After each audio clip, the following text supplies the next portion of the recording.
안녕하십니까. 여러분 반갑습니다.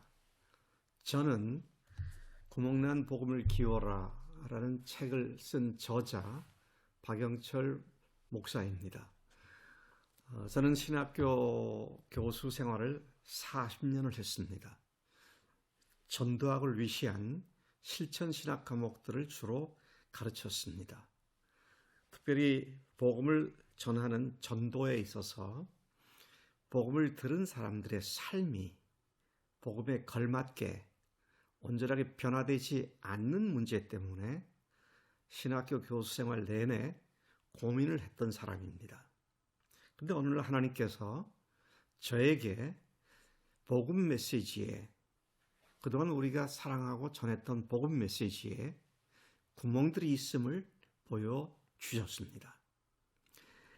많은 사람들이 예수님을 구세주와 주님으로 믿고 구원받았다고 구원을 확신하지만 삶은 그 뒤를 따르지 못하는 문제를 보아왔습니다. 또 구세주라고는 믿고 기뻐하지만 주님이라고 말하면 어려워하고 힘들어하는 모습도 보아왔습니다. 뿐만 아니라 모처럼 예수님을 주님이라고 고백한 그리스도인들을 만났다 할지라도 교회 안에서 그런 사람들을, 즉 주인이 바뀐 사람들의 모델을 그다지 잘 찾아볼 수 없었기에 참으로 새로 믿는 사람들이 따라갈 모델의 희귀성을 보게 되었습니다. 뿐만 아니라 모처럼 결심을 하고 주님께 순종하며 살아야겠다고 작정을 했지만 불과 얼마 되지 않아서 또 실패하여 옛날 생활로 환원하는 그런 모습도 자주 볼 수 있었습니다. 그러한 문제들 때문에 오늘날 기독교인들이 불신자들로부터 참으로 듣기에도 거북스러울 만큼 참으로 험한 비난의 소리를 듣는데도 불구하고 그것에 대해서 반론을 제기할 수 없을 만큼 현실이 심각한 것을 보아왔습니다. 복음이 온전한 것이고 능력이 있는 것인데 왜 이렇습니까? 왜 복음을 믿은 사람들의 삶이 근본적으로 바뀌지 않고 있을까요? 저는 이 문제를 놓고 복음 메시지가 무엇인지를 다시 여러분과 함께 간단하게 되돌아가 보겠습니다. 복음이란 우리가 죄인인데 우리 인간을 사랑하신 하나님께서 아들이시고 하나님이신 성자 예수님을 세상에 보내주셨고 그분이 우리의 모든 죄를 대신하여 십자가에서 죽으셨고 그리고 사흘 만에 부활하신 하나님이심을 증명해 주셨기에 이제 우리가 죄를 회개하고 예수님을 주인으로 모셔드리면 영생을 얻는다. 하나님의 자녀가 되는 권세를 얻는다. 이것이 복음 메시지입니다. 저는 이 말에 대해서 아주 100% 믿음으로 아멘을 합니다. 그런데 문제는 이 사실을 설명할 때에 죄가 뭔지부터 시작하여 예수를 영접하는 것까지 복음의 주요 요소들, 핵심 요소들을 설명할 때 그 설명하는 메시지에 많은 구멍들이 있음을 보게 되었습니다. 복음 메시지에 구멍이 났다는 말씀인 것입니다. 복음 메시지는 5가지 핵심 요소로 구성되어 있다고 볼 수 있습니다. 첫째는 죄, 둘째는 십자가, 셋째는 부활, 넷째는 회개, 그리고 마지막 5번째는 영접이라고 말할 수 있습니다. 그런데 이 핵심 요소들 하나하나 설명하는 과정에 구멍이 났기 때문에 그 의미가 제대로 전달되지 못하고 있다는 말씀인 것입니다. 우선 죄에 난 구멍을 생각해 보겠습니다. 죄가 무엇입니까? 성경이 말하는 근본 죄는 도덕 윤리적인 죄악들 이전에 하나님을 상대로 지은 죄를 말하는 것입니다. 그것은 단순히 하나님께 불순종한 정도가 아닙니다. 사실 그동안 우리는 죄가 뭐냐, 근본죄가 뭐냐 그럴 때 하나님께서 따먹지 말라고 하는 선악과를 따먹은 불순종이 죄다. 그렇게 설명을 해오기도 했습니다. 그러나 성경은 보다 근원적으로 그러한 행동을 하게 하는 근본을 말씀하고 있는 것이죠. 그것은 바로 사탄이 저지른 죄악입니다. 그가 이사야 14장 14절에서 말하기를 내가 지극히 높은 자와 같아지리라. 그가 하나님께 교만을 떨었기에 그는 세상으로 쫓겨났고 세상으로 쫓겨난 마귀가 창세기 3장 5절에 인간을 유혹할 때 네가 이 과일을 먹는 날에는 네가 하나님과 같이 된다. 그렇게 인간을 유혹하여 자기가 지은 죄와 똑같은 죄를 짓게 만들었습니다. 영어로 좀 표현해보면 I will be like, 내가 뭐처럼 될 거야. The most high, 지존자와 같아질 거야. 이게 마귀가 지은 죄고요. 또 인간을 유혹할 때는 you will be like, I will be like, you will be like, 똑같은 말로 말하면서 you will be like God. 그렇게 유혹을 했고 인간 마음속에는 자신도 하나님과 같아지겠다는 그런 불경스러운 죄를 지어서 그 열매로 선악과를 따먹는 결과를 가져오게 되었습니다.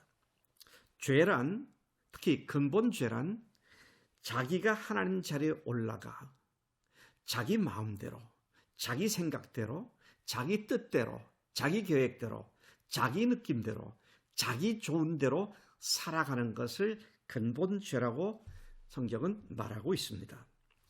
그런데 이 죄에 대한 설명에 도덕 윤리적인 수준이거나 아니면 불순종이라는 차원으로 낮추어 근본죄를 제대로 설명하지 못했단 말입니다. 두 번째, 십자가에는 그다지 큰 구멍이 보이지 않습니다. 그동안 십자가를 너무도 강조했고 잘 설명했기 때문입니다.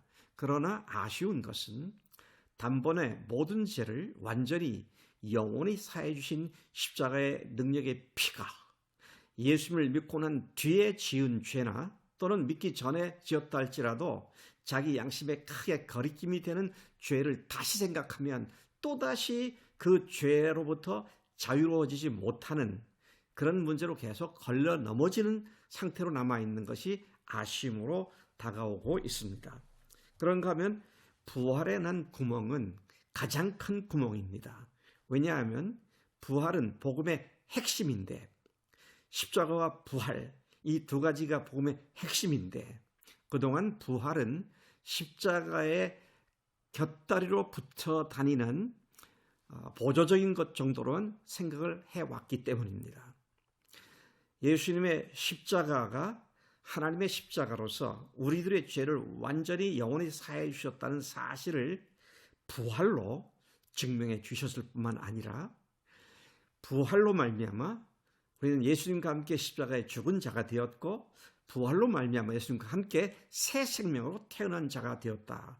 그런 의미에서 복음은 우리의 옛사람이 죽고 새로운 사람으로 다시 태어난 것을 의미하기 때문에 부활이 적절히 강조되지 않고 십자가만을 강조하여 온전한 복음을 이해했다고 말할 수가 없다는 사실인 것입니다.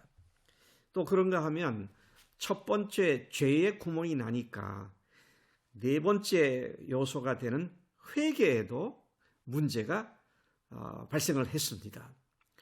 죄를 불순종이나 도덕 윤리적인 것으로 보니까 그냥 그 정도로 회개를 하죠. 그러나 근본 죄가 자기가 하나님 자리에 올라가 자기 인생의 주인 노릇하는 것이 죄라는 사실을 알기 때문에 회개란 단순히 하나님께 I'm sorry 라고 말씀드리는 것이 아니라 자기의 전 존재가 하나님을 무시하고 자기가 하나님 되었던 이 무서운 죄를 회개하는 것이 바른 회개가 된다는 말씀인 것입니다. 영접은 무엇입니까? 사실 영접은 하나님이 우리를 그분의 나라로 그분의 사랑으로 받아주시는 것입니다. 우리 측에서 영접은 그 하나님의 영접하신 품 안에 안기는 것이죠. 또 뿐만 아니라 영접은 회개한 그 빈자리에 예수님을 주인으로 모셔드리는 것을 얘기하는 것이죠. 영접을 함으로 말미암아 예수님을 주인으로 모심으로 말미암아 우리는 하나님의 자녀가 됩니다. 예수님을 하나님으로 주님으로 영접함으로 말미암아 우리는 하나님 나라의 자녀들이 되었고 사명자가 되었습니다. 이와 같은 개념들이 제대로 분명하게 기워진 복음 메시지는 필연적으로 우리로 하여금 예수님을 단순히 구세주가 아닌 주님으로 모시고 도마가 고백한 것처럼 나의 주, 나의 하나님이십니다라고 고백하며 실질적으로 그분께 순종하는 삶으로 나아가게 되는 것입니다. 부활하신 주님과 함께 우리는 승리의 매일의 삶을 살게 된다는 말씀인 것입니다.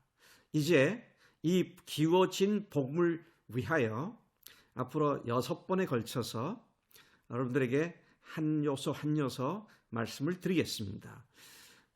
마지막 6번째 것은 복음의 궁극적인 결과는 교회를 세우는 것인데 교회에 대한 설명까지를 포함해서 6번에 걸쳐 시리즈로 여러분들에게 구멍난 복음 메시지를 기호라는 제목으로 여러분들에게 말씀을 드리겠습니다.